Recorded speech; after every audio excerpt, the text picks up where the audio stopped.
آج ہم ایک ایسی قوم کے بارے میں بات کرنے والے ہیں جن کا ذکر قرآن مجید میں بھی آیا ہے اور جن کا تعلق قیامت کی بڑی نشانیوں سے بھی جوڑا جاتا ہے۔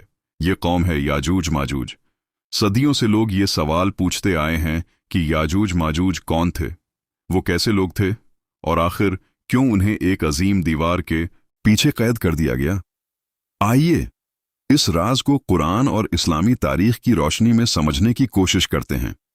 یاجوج ماجوج کون تھے؟ اسلامی روایات کے مطابق یاجوج اور ماجوج انسانوں ہی کی ایک قوم تھے۔ ان کے بارے میں کہا جاتا ہے کہ وہ حضرت نوح کے بیٹے یافس کی نسل سے تھے، لیکن ان کی عادتیں اور زندگی کا طریقہ بہت سخت اور وحشیانہ تھا۔ وہ جہاں جاتے وہاں تباہی مچا دیتے تھے۔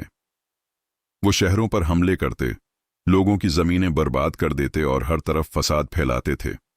اسی وجہ سے آس پاس کے علاقے ان سے بہت زیادہ خوفزدہ رہتے تھے۔ زوال قرنین کا زمانہ ایک وقت آیا جب ایک طاقتور اور عادل بادشاہ زوال قرنین اپنے سفر کے دوران ایک ایسے علاقے میں پہنچے جہاں دو پہاڑوں کے درمیان ایک قوم آباد تھی۔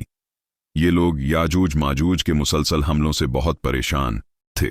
انہوں نے زوال قرنین سے درخواست کی کہ وہ ان کے اور یاجوج ماجوج کے درمیان ایک ایسی رکاوٹ بنا دیں جس سے وہ محفوظ ہو سکیں۔ عظیم دیوار کی تعمیر زوال قرنین نے ان کی درخواست قبول کر لی۔ انہوں نے لوگوں سے کہا کہ وہ ان کی مدد کریں اور بڑی مقدار میں لوہا جمع کریں۔ پھر انہوں نے دو پہاڑوں کے درمیان لوہے کے بڑے بڑے ٹکڑے رکھے اور ان پر آگ جلا کر انہیں مضبوط کیا۔ اس کے بعد اس پر پگھلا ہوا تانبا ڈالا گیا جس سے وہ دیوار انتہائی مضبوط ہو گئی۔ یہ دیوار اتنی مضبوط تھی کہ یاجوج ماجوج نہ اس پر چڑھ سکتے تھے اور نہ ہی اسے توڑ سکتے تھے۔ یاجوج ماجوج کو کیوں قید کیا گیا؟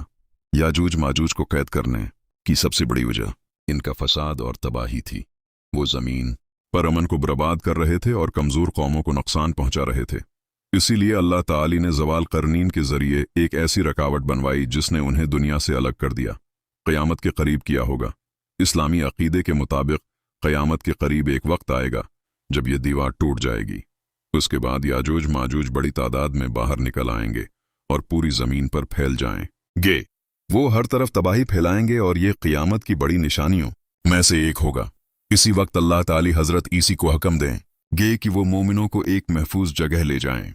پھر اللہ تعالی اپنی قدرت سے یاجوج ماجوج کو ہلاک کر دے گا۔ اہم سبق یاجوج ماجوج کا واقعہ ہمیں یہ سکھاتا ہے کہ زمین پر فساد پھیلانے والی طاقتیں ہمیشہ کے لیے نہیں رہتے۔ آخرکار اللہ کی قدرت ہی غالب آتی ہے۔ اسی لیے ہمیں چاہیے کہ ہم اپنی زندگی کو نیکی، انصاف اور اللہ کی اطاعت کے مطابق گزاریں۔